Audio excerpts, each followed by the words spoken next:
నమస్కారం వార్తలకు స్వాగతం ముందుగా ముఖ్యాంశాలు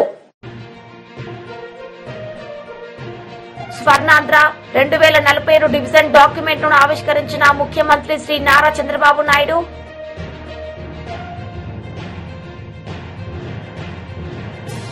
తన నివాసం వద్దే అల్లు అర్జున్ ను అరెస్టు చేసిన చిక్కడపల్లి పోలీసులు.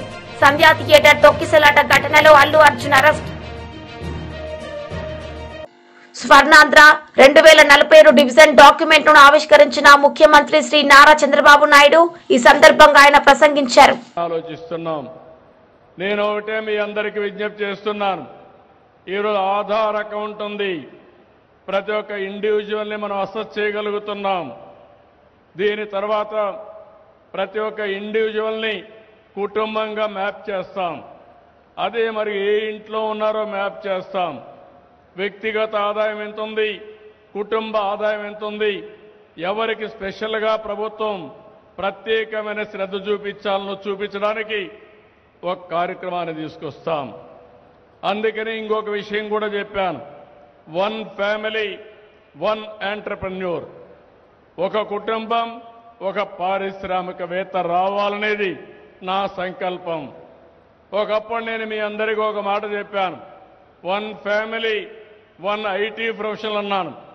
ఈరోజు మోర్ ఆర్ లెస్ మీరు చూస్తే ప్రతి ఒక్క ఇంట్లో ఒక ఐటీ ప్రొఫెషనల్ వచ్చారు. ఈరోజు నేను ఇచ్చే పిలుపు 2047కి ప్రతి ఒక్క కుటుంబంలో ఒక పారిశ్రామికవేత్త ఉండాలనేది నా సంకల్పం అని చెప్పి కూడా మరొకసారి మీ అందరికీ కోరుతున్నా. ఇది చేసి మీ అందరికీ ఆశ్చర్యంగా ఉంటుంది, కానీ ఇది సాధ్యమని ఆలోచిస్తారు. కానీ $42,000 2047కి ప్రతి ఒక్కరి తలసరి ఆదాయం రావాలి. ఈరోజు ఒక్క విషయం మీరు గుర్తుపెట్టుకోండి. మన రాష్ట్రంలో పుట్టిన పిల్లలు, ఇక్కడ చదువుకున్న పిల్లలు ఉద్యోగం కోసం అమెరికాకి వెళితే తలసరి ఆదాయం $1,20,000.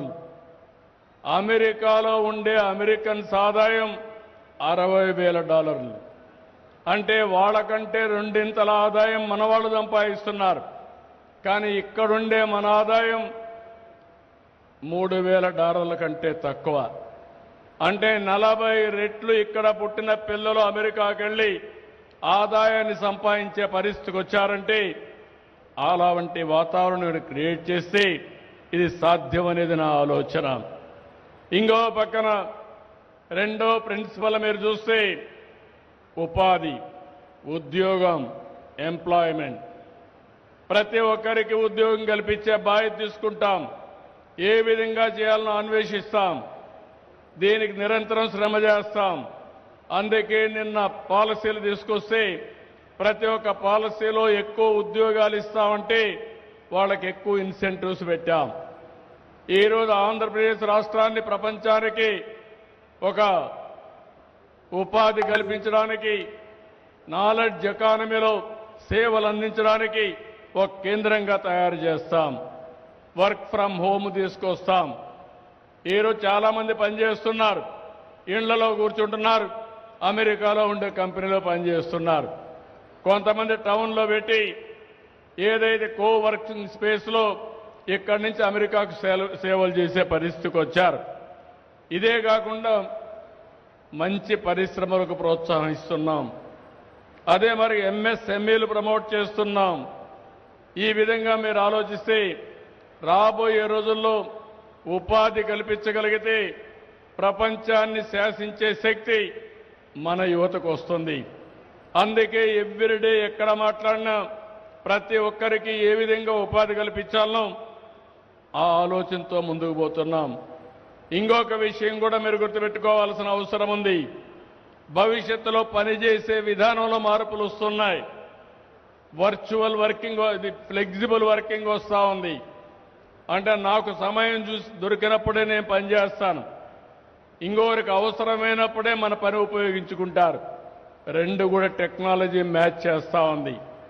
ఇప్పుడు రాబోయే రోజుల్లో మీరు ఒకసారి చూస్తే ఫిజికల్గా పనిచేసే వాళ్ళు కూడా గంటల తరబడి పనిచేస్తున్నారు. ఓన్లీ ఒక డ్రైవర్ భారతీయ జనతా పార్టీ బోధన్ నియోజకవర్గం ఆధ్వర్యంలో రాష్ట్ర పిలుపు మేరకు తెలంగాణలో కాంగ్రెస్ పార్టీ అధికారంలోకి వచ్చి సంవత్సరమైన 6 గ్యారంటీలు అమలు పరచనందున 6 గ్యారంటీలు 66 మోసాలకు గాను బోధన్ పట్టణంలోని అంబేద్కర్ చౌరస్తా వద్ద నిరసన కార్యక్రమం నిర్వహించడం జరిగింది. ఈ కార్యక్రమానికి ముఖ్య అతిథిగా రాష్ట్ర ప్రధాన కార్యదర్శి కాసం వెంకటేశ్వర్లు పాల్గొన్నారు. బీజేపీ రాష్ట్ర కార్యవర్గ సభ్యులు మేడపాటి ప్రకాష్ రెడ్డి ఎంపీఆర్ మాట్లాడుతూ కాంగ్రెస్ ఎన్నికల ముందు 6 గ్యారంటీలు 66 మోసాలకు చూపించి అధికారంలోకి వచ్చిన కాంగ్రెస్ పార్టీ ఈ రోజు ప్రజలను పట్టించుకోకుండా పాలన చేస్తోంది. రాష్ట్రం మొత్తం ఒక ఎత్తు ఉంటే బోధన్ నియోజకవర్గం ఒక ఎత్తు ఉంది. ఎమ్మెల్యే సుదర్శన్ రెడ్డి ఇప్పటి వరకు మీరు ప్రజా దర్బార్ ప్రారంభం చేశారా? ముందు మీరు బోధన్ నియోజకవర్గంలో ప్రజా దర్బార్ ప్రారంభించి మీరు బోధన్ మనిషి అనిపించుకోండి అన్నారు. ప్రజల సమస్యలను ఏ రోజుకు ఆ రోజు చెప్పుకునేలా ఉండాలి తప్ప మీకోసం నిజామాబాద్ హైదరాబాద్ కో మీరు నాయకుల కోసం ఎదురు చూసేలా ప్రజలకు శిక్ష వేయకండి అని అన్నారు. బోధన్ లో ప్రజా దర్బార్ ప్రారంభించి ప్రజలకు అందుబాటులో ఉండగలరని కాంగ్రెస్ ప్రభుత్వం ఆటో నడిపే సోదరులకు సంవత్సరానికి 12,000 ఇస్తోందని చెప్పింది. ఫ్రీ బస్సులు పెట్టి వారి కడుపు కొట్టింది. ప్రతి మహిళకు 2,500 రూపాయలు ఆర్థిక సహాయం, రైతు భరోసా, ఇందిరమ్మ ఇల్లు అని చెప్పింది. విద్యార్థి వర్గం తీసుకున్నా ఏ ఒక్క వర్గం తీసుకున్నా కాంగ్రెస్ ప్రభుత్వం నాశనం చేసింది. ఇప్పటికైనా కాంగ్రెస్ ప్రభుత్వం చెప్పిన 6 గ్యారంటీలు అమలు పరచాలని అన్నారు. ఎమ్మెల్యే సుదర్శన్ రెడ్డి మీరు మంత్రి పదవిపై పెట్టే దృష్టిలో 5% బోధన్ నియోజకవర్గ ప్రజలపై బోధన్ నియోజకవర్గం చాలా అభివృద్ధి చెందుతోంది. ముందుగా ప్రజా దర్బార్ ప్రారంభం చేయండి అని అన్నారు. కార్యక్రమంలో బీజేపీ సీనియర్ నాయకుడు వడ్డి మోహన్ రెడ్డి, నరసింహారెడ్డి, అడ్లూరి శ్రీనివాస్, అసెంబ్లీ కన్వీనర్ శ్రీధర్, జిల్లా ఉపాధ్యక్షులు మేక సంతోష్, జిల్లా కార్యదర్శి సుధాకర్ చారి, సీనియర్ నాయకులు కందికట్ల రామచందర్, జడ్పీటీసీ మేక విజయ్ సంతోష్, వివిధ మండలాల అధ్యక్షులు కొలిపాక బాలరాజు, సరీన్, మనోహర్, గోపికృష్ణ, ఇంద్రకరణ్, ప్రవీణ్, ప్రధాన కార్యదర్శులు, వివిధ మోర్చా సభ్యులు, కార్యకర్తలు తదితరులు పాల్గొన్నారు. సంవత్సర కాలం దాటిన తర్వాత ఈ రోజు మేము కాంగ్రెస్ పార్టీ మీద నిరసన కార్యక్రమాన్ని, కాంగ్రెస్ పార్టీ ఇచ్చినటువంటి హామీలను అమలు చేయనటువంటి విషయాన్ని ప్రజల దృష్టికి ఈ రోజు మేము తీసుకొస్తున్నటువంటి సందర్భం. భారతీయ జనతా పార్టీ తరఫున గెలిచినటువంటి పార్టీకి 1 సంవత్సర కాలం అవకాశం ఇచ్చి ఈ రాష్ట్రంలో ఉన్నటువంటి పరిస్థితులను చక్కదిద్దుకోవడానికి వారికి 1 సంవత్సర కాలం ప్రజలు గాని పార్టీలు గాని మేము గాని అవకాశం ఇచ్చినటువంటి సందర్భాన్ని ఒకసారి మేము గుర్తు చేస్తా ఉన్నాం. ఏది ఏమైనప్పటికీ ఈ భారతదేశంలో అధికారంలోకి వచ్చిన 1 సంవత్సర కాలంలో ప్రజా వ్యతిరేక వచ్చిందంటే అది ఈ రోజు కాంగ్రెస్ పార్టీకి వచ్చిందని చెప్పేసి చెప్పక తప్పదు. ఈ రోజు మనం అందరం కూడా చూస్తా ఉన్నాం. 2,500 రూపాయలు మహిళలకు ఇస్తామన్నారు. విద్యార్థులకు స్కూటీ ఇస్తామని చెప్పారు. 4,000 రూపాయల పెన్షన్ చెప్పిండ్రు. రైతులకు 7,500, 2 పంటలకు 15,000 రూపాయలు భరోసా ఇస్తా అని చెప్పిండ్రు. రైతులకు 2 లక్షల రూపాయల రుణమాఫీ అన్నారు.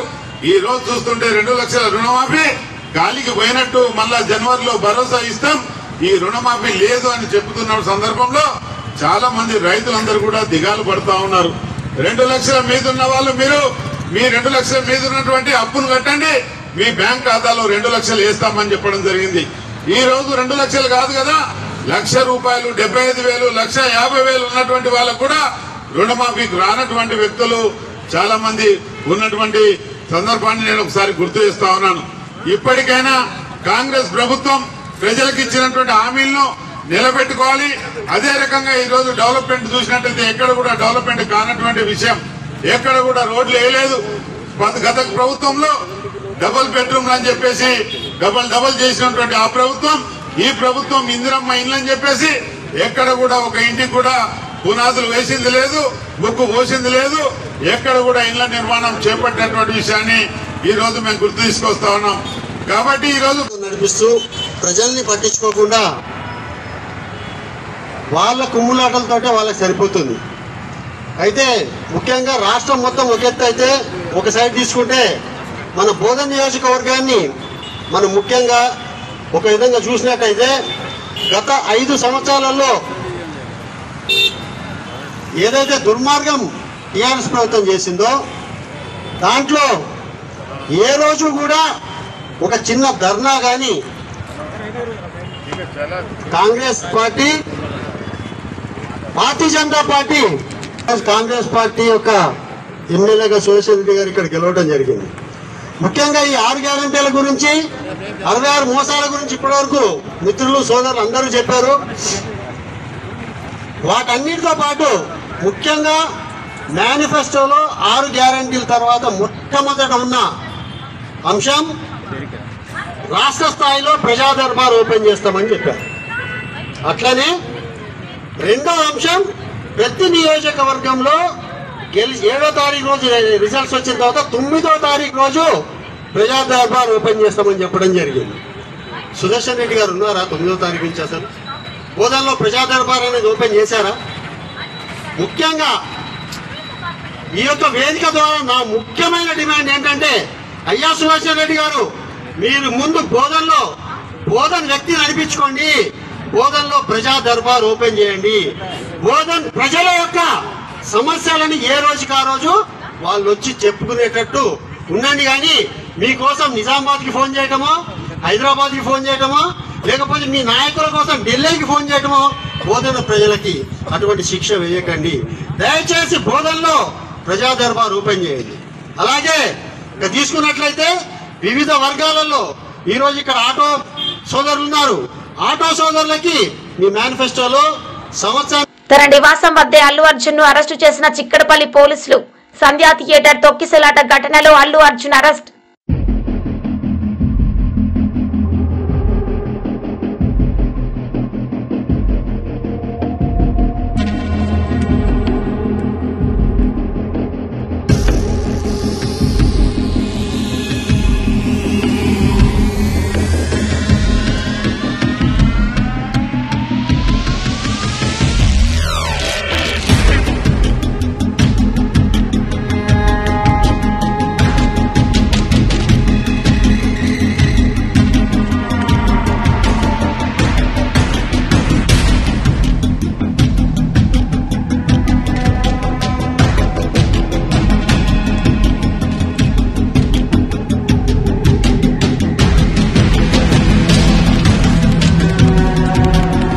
ఎమ్మెల్సీ కవిత మీడియా సమావేశం నిర్వహించారు. ఈ సందర్భంగా పలు అంశాలపై ఆమె మాట్లాడారు.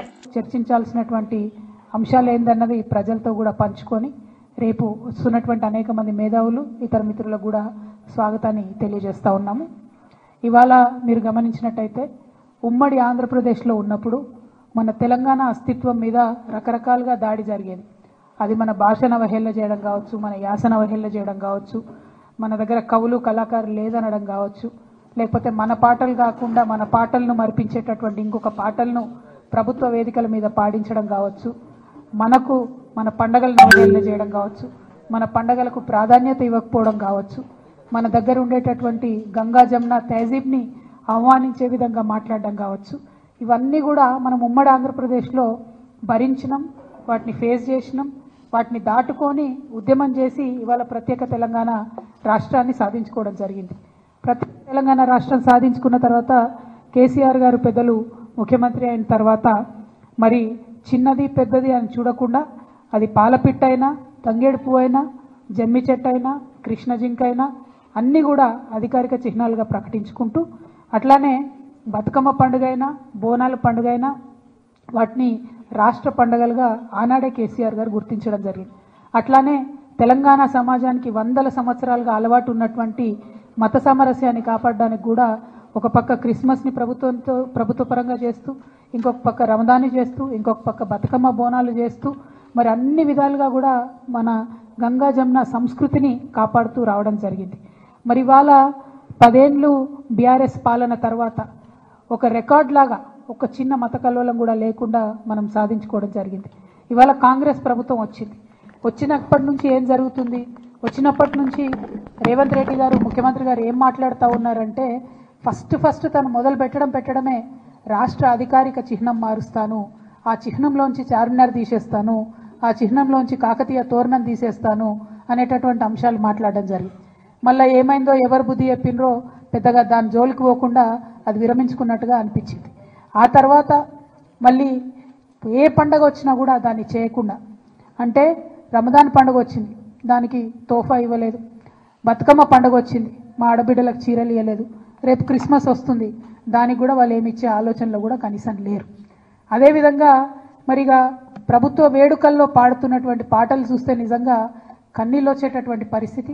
నిన్న మొన్న పెద్దపల్లిలో కానీ, అంతకుముందు వరంగల్లో కానీ, నిన్న సెక్రటేరియట్లో వాళ్ళు పెట్టుకున్న కార్యక్రమంలో కానీ మనకు సంబంధం లేని పాటలు, అసలు మన తెలంగాణ సమాజం ఆమోదించినటువంటి పాటలు. మరి అంతమంది తెలంగాణలో జానపద కళాకారులు ఉంటే ఒక్క కళాకారుడు కూడా మీకు పాట పాడడానికి దొరకలేదా?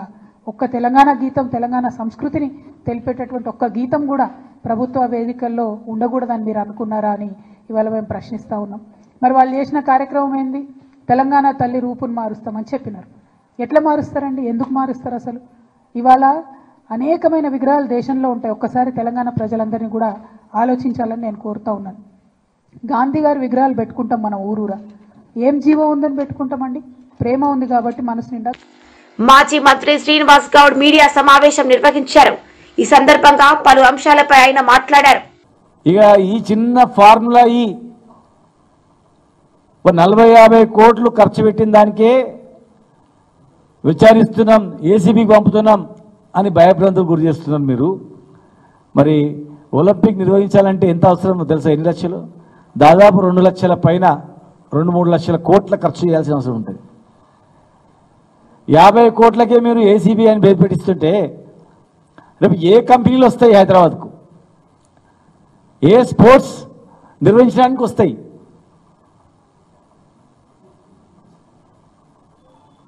ఒలింపిక్ కాదు కదా, ఏషియన్ గేమ్స్ కూడా నిర్వహించలేని పరిస్థితి వస్తుంది. వాళ్ళు ఎక్కడ పడితే ఎక్కడ ఫార్ములా ఈ రేసింగ్ వాళ్ళు ఇవ్వరు. ఈవెన్ క్రికెట్ కూడా, ఓ క్రికెట్ ఆడాలంటే బీసీసీఐకి అప్లై చేయాల. తర్వాత ఇండియన్ క్రికెట్ అసోసియేషన్ వాళ్ళు గుర్తించాలా. నేను మామూలులో ఐపీఎల్ పెడతా అంటే ఎవడు రాడు. ఆ కెపాసిటీ ఉందా లేదా, గ్రౌండ్ ఉందా లేదా చూస్తారు. అలాంటిది ఇండియాకే పేరు ప్రతిష్టలు వచ్చేటువంటిది ఫార్ములా ఈ రేసింగ్ తీసుకొచ్చి కష్టపడి ఒక బ్రాండ్ ఇమేజ్ పెంచి హైదరాబాద్లో ఆర్థిక పరిస్థితులను పెంచి ఇంటర్నేషనల్ లెవెల్లో హైదరాబాద్ని చూసేటట్లు మేము చేస్తే ఇలా అరెస్ట్ చేస్తాం, కేటీఆర్ను అరెస్ట్ చేస్తాం, నీ కక్ష సాధింపులు చేయాలి తప్ప తెలంగాణ అభివృద్ధి పైన మీరు దృష్టి పెట్టట్లేదు. ఇలా జైళ్ళు వేయాల్సి వస్తే మరి మూసీ పరివార ప్రాంతంలో కూల్చిన వాళ్ళని వేయాలా? ఎంతోమంది చావు కారకులైన వేయాలా? హైదరాబాద్లో ఆర్థికంగా మొత్తం దిగిపోయింది. తెలంగాణ మొత్తం కూడా ఏ వ్యాపారాలు నడవట్లేదు, భూముల విలువ పడిపోయినాయి. ప్రతి ఒక్కరూ బాధలో ఉన్నారు. వాళ్ళ కారకులనే వేయాలా?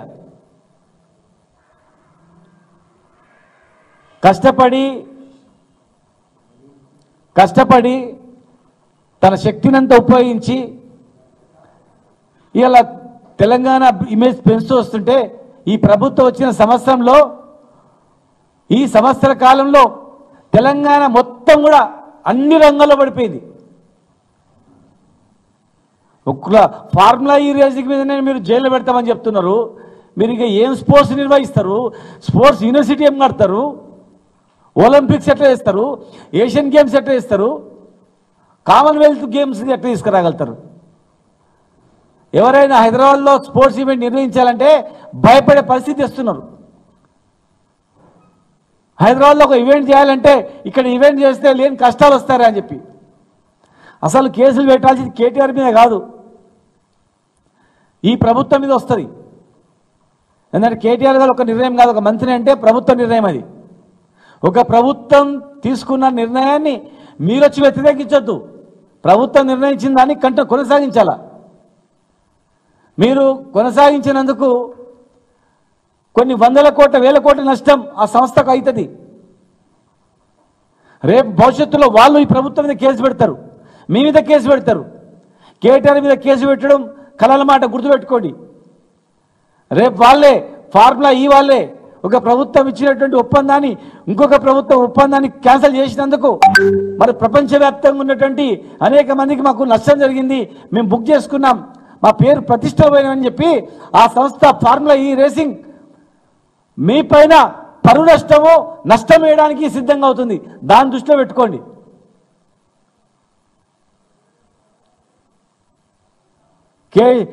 గత ప్రభుత్వంలో నన్ను జైల్లో పెట్టిండ్రు కనుక ఇంకా వీళ్ళని జైల్లో పెట్టాలి అని ఒక కక్ష సాధింపు తప్ప ప్రభుత్వ పరిపాలన మీద దృష్టి పెట్టట్లేదు. దుర్మార్గంగా పరిపాలన నడుస్తోంది. ఒక ఎస్టీలను మీ నియోజకవర్గంలో ఉన్నటువంటి వాళ్ళను బేడీలు వేసుకొని హార్ట్ అటాక్ వచ్చిందంటే బేడీలు వేసుకొని హాస్పిటల్లో ట్రీట్మెంట్ ఇస్తున్నారంటే ఇంత ఘోరమా? దానిలో మళ్ళీ జైలు సూపరింటెండెంట్ సస్పెండ్ చేయడము. జైలు సూపరింటెండెంట్ ఏం చేసిండు? మీ విధానం బట్టి అని చేసిండు. జైలు సూపరింటెండెంట్ను former AP Telugu academy chairperson N Lakshmi Parvathi సమావేశం నిర్వహించారు. సందర్భంగా పలు అంశాలపై ఆమె మాట్లాడారు. బాబు నాయుడు, మరి ఈరోజు నిజంగా రైతుల కడగండ్లు ఎంత దారుణంగా ఉన్నాయంటే అకాలంలో వర్షాలు, అకాలంలో వరదలు, వీటి వల్ల పంటకు వచ్చినటువంటి పొలాలన్నీ మునిగిపోయి రైతులు అల్లాడిపోతున్నారు. ఇంతకుముందు పండించినటువంటి ధాన్యానికి గిట్టుబాటు ధర లేదు, ఇంకా ధర తగ్గింది. మా ప్రభుత్వ హయాంలో జగన్మోహన్ రెడ్డి గారి టైంలో టన్నుకి 75 కిలోల బస్తాకి 1725 రూపాయలు. ఎంత చక్కగా అంటే ఆఖరి తేమ ఉన్నా సరే కూడా ప్రభుత్వం కొని వాళ్ళకి న్యాయం చేసింది. ఈరోజు దళారుల వ్యవస్థ ప్రవేశించింది. ఈ దళారుల వ్యవస్థ ప్రతి రంగంలో కూడా దళారులు ప్రవేశించారు. అందులో ఈ వ్యవసాయం ముఖ్యంగా ఈ వరి అమ్మకాల్లో కూడా రైతులు ఎంత నష్టపోతున్నారంటే 300 రూపాయల నుంచి 400 రూపాయల వరకు రైతులు నష్టపోతున్నారు. అంటే 1725 నుంచి 1300, 1400 కూడా వాళ్ళకి క్వింటల్కి రావట్లేదంటే రైతు నష్టపోతానే ఉన్నాడు. అదేవిధంగా ఇస్తామన్నటువంటి కనీసం గత ప్రభుత్వంలో ఇచ్చినటువంటి 1325 అవి కూడా లేకుండా చేసింది గవర్నమెంట్, 13,250 రూపాయలు. అలాంటిది ఈరోజు దారుణంగా ఈ అన్నమాట ప్రకారం గతంలో ఇచ్చినటువంటి హామీలను కూడా అమలు చేయలేనటువంటి ఒక దుర్మార్గమైన పరిపాలన ఈరోజు సాగుతూ ఉంది. చెప్పాలి అంటే ధాన్యం కొనుగోలు కేంద్రాల ఏర్పాటు మొదలుకొని ధాన్యం సేకరణ వరకు గత ప్రభుత్వం అంటే జగన్మోహన్ రెడ్డి గారి ప్రభుత్వం నిర్వహించిన విధంగా రైతులకి ఈరోజు ప్రభుత్వం ఏమీ చేయకుండా, తెలుసు అతని నైజం అట్లాంటిదే. అతను ఎలక్షన్స్ ముందు మాట చెప్తాడు, ఎన్నికలు అయిపోయిన తర్వాత తప్పుకుంటాడు. ఎప్పుడూ కూడా అతని ప్రభుత్వంలో రైతులు అల్లాడిపోతానే ఉన్నారు. గతంలో కూడా ఎంతోమంది రైతులు ఆత్మహత్యలు చేసుకున్న పరిస్థితి ఇతని ప్రభుత్వంలో, ఉమ్మడి రాష్ట్రంలో కూడా. అదేవిధంగా గత ప్రభుత్వంలో కూడా ఇచ్చిన హామీలు రైతులకు ఏమాత్రం నెరవేర్చినటువంటి పరిస్థితి చంద్రబాబు నాయుడు గారిది. జగన్మోహన్ రెడ్డి గారు వచ్చిన తర్వాతే రైతు భరోసా కేంద్రాల ద్వారా రైతులకు అన్ని విధాలా కూడా ఉపయోగం, అంత మంచి పరిపాలన లేదని ఈరోజు రైతులు మాటికి కూడా జగన్మోహన్ రెడ్డి గారిని గురించి మాట్లాడుకుంటూ ఉన్నారు. అందుకే రైతులకు మద్దతుగా ఈరోజు మా పార్టీ నుంచి అన్ని జిల్లా కేంద్రాల్లో కూడా రైతులకి ప్రభుత్వం ఇచ్చిన హామీ నెరవేర్చాల్సిందేనో, మీరు ఇస్తానన్నటువంటి 20,000 రూపాయలు ఒక్కో రైతుకి ఇవ్వాల్సిందేనని, దానికి అదేవిధంగా మీరు మద్దతు ధర కూడా ప్రకటించి రైతు నష్టపోకుండా పండించిన ధాన్యానికి పూర్తి న్యాయం చేయాల్సిందే అనే విషయం మీద ఈరోజు మా పార్టీ నుంచి అన్ని జిల్లా కేంద్రాల్లో కూడా ధర్నాలు, అదేవిధంగా కలెక్టర్ కార్యాలయాల ముందు కలెక్టర్ గారికి మెమరాండం ఇవ్వటం, ఈ కార్యక్రమం అంతా కూడా నిర్వహిస్తూ ఉన్నారు. అది ఫెయిల్ చేయటానికి కొన్ని చోట్ల అరెస్టులు, మరికొన్ని చోట్ల అసలు ఈ మీడియానే రానియకుండా జగన్ చంద్రబాబు నాయుడు గారు ఏవేవో కార్యక్రమం అని చెప్పి వాళ్ళందరినీ కూడా బస్సులు వేసి మరీ కూడా రప్పించుకొని రాత్రిపూట ఎక్కడో పెట్టి, ఈ విధంగా ఎన్నాళ్ళు ఈ విధంగా నువ్వు ఈ దొంగదారిని ఇట్లాంటి ఎప్పుడూ కూడా దొంగ బతికే చంద్రబాబు గారిది. ఈ అడ్డదారిలో ఈ విధంగా కుటిలమైన రాజకీయాలతో జరగాల్సినటువంటి పనులు జరపకుండా, ప్రజలకు అందించాల్సినవి అందించకుండా, ఇలా అడ్డదారిలో ఏదో చేసి దాన్ని డైవర్షన్ చేస్తాను అనుకుంటే ప్రజలే అంత అమాయకులు కాదు కదా. నీ డైవర్షన్ పాలిటిక్స్ ఇప్పటికే ప్రజలకు బాగా అర్థమైపోయింది. కష్టపడుతున్నటువంటి వాళ్ళు, బాధలు పడుతున్నటువంటి ప్రజలకి నువ్వెంత నీ మీడియా ద్వారా నువ్వు డైవర్షన్ పాలిటిక్స్ చూపించినా, నువ్వు చాలా గొప్ప పరిపాలన అనుకుంటూ నువ్వు ప్రజల దగ్గరికి వెళ్ళినా కూడా ప్రజలు నమ్మే పరిస్థితి ఉందా?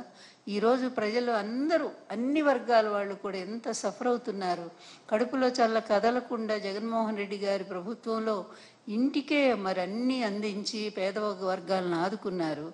రైతు భరోసా కేంద్రాల ద్వారా ధాన్యాన్ని ఎప్పటికప్పుడు కొనుగోలు చేసి రైతులకు న్యాయం చేశారు. అదేవిధంగా గిట్టుబాటు ధర ప్రకటించారు. ఏ సీజన్లో ఆ పంటలకు తగిన విధంగా పెట్టుబడి సాయం అందించారు. ఇన్ని రకాలుగా మేలు చేసినటువంటి జగన్మోహన్ రెడ్డి గారిని పదే పదే రైతులు తలుచుకుంటూనే ఉన్నారు. ఈరోజు మరి కూటమి ప్రభుత్వం రైతులకు మేలు చేస్తామని చెప్పి వచ్చి ఈరోజు రైతుల నోట్లో మట్టి కొట్టినటువంటి పరిస్థితిని ఈరోజు మనం చూస్తూ ఉన్నాము. నిజంగా ఎంత గొప్ప. తిరుమల తిరుపతిలో భారీ వర్షం కురుస్తోంది. కొండ చర్యలు విరిగిపడే ప్రమాదం ఉండటంతో అప్రమత్తమైన టీటీడీ అధికారులు పాప వినాశనం, శ్రీవారి పాదాలకు వెళ్లే మార్గాలను తాత్కాలికంగా మూసేశారు. భారీ వరదతో మాల్వడి గుండం పొంగి పొర్లుతుండటంతో కపిలతీర్థం పుష్కరిణికి వెళ్లకుండా భక్తులను నిలిపివేశారు.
అంతే మీ భక్తి అంతే ఉంటుంది.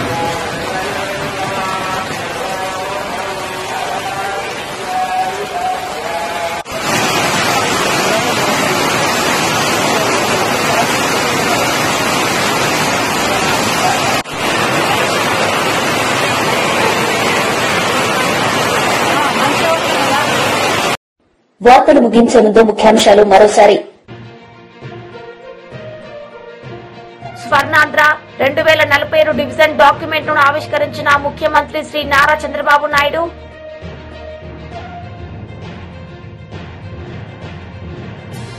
తన నివాసం వద్దే అల్లు అర్జున్ ను అరెస్టు చేసిన చిక్కడపల్లి పోలీసులు. సంధ్యా థియేటర్ తొక్కిసలాట ఘటనలో అల్లు అర్జున్ అరెస్ట్. ఈ వార్తలు ఇంతటితో సమాప్తం. తిరిగి ప్రసారమయ్యే వార్తల్లో మళ్లీ కలుద్దాం. అంతవరకు సెలవు. నమస్తే.